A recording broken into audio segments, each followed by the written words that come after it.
Whether it's new housing, new stores, or new places to simply walk, there's an explosion of activity along northern Kentucky's riverfront.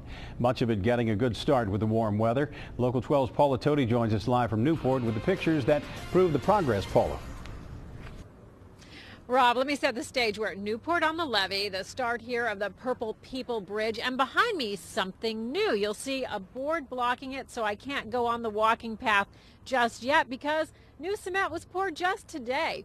This area, this new walking path will connect this part of the Purple People Bridge with the Big Mac Bridge. But when you're talking about new things along the riverfront, you have to talk about housing and roads as well as new walking paths. This walking path, called the Riverfront Commons Trail, will span 15 miles of northern Kentucky riverfront from Fort Thomas to Ludlow.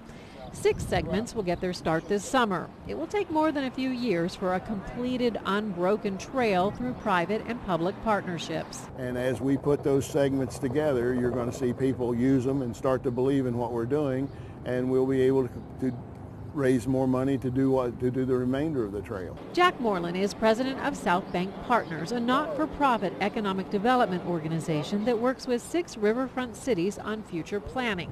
He's especially excited about what he says are the economic benefits of expanding Route 9. It's a connector route that connects the termination point of Route 9 in the city of Newport to the Newport on the Levee and to the Taylor Southgate Bridge.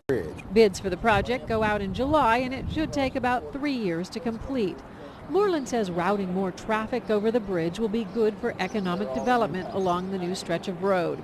As for retail, TJ Maxx opens this week at the Pavilion in Newport. Moreland says the new Kroger there has become one of the top moneymakers in the chain.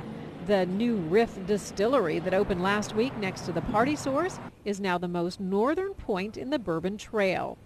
Finally, when it comes to housing, the largest residential project that's new in terms of size and money is Manhattan Harbor in Dayton, Kentucky. It will start with upscale single-family homes. Some of the dirt is from recent work on I-471. It's a major amount of dirt that's been hauled in there. With all of this, Moreland says, here's the takeaway. We want them to know, first of all, that there's a movement back to the river. And the river looks especially nice when the weather is warm like it is tonight. We've been seeing so many people walk by just in the last few minutes enjoying this great bit of entertainment around here and the great weather. Now, as for this walking trail, this first phase, they've got a lot to do in a few weeks because they want to get this first connection done in time for Italian Fest in late June.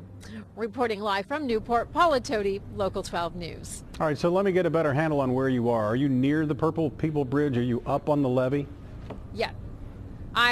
In fact, if you want to just walk over, it's a little dark, so we can't really light up the bridge. But can you see right here? The bridge is right behind me. Okay, just perfect. the beginning of it. There it is. Now that makes it isn't that very nice? clear. It is a beautiful night. Yeah, you see people walking in the background. It's a lovely night. Paula, thanks very much. The first phase of the walking trail has a price tag of just over $1 million, with much of the money coming from a grant obtained by the city of Newport.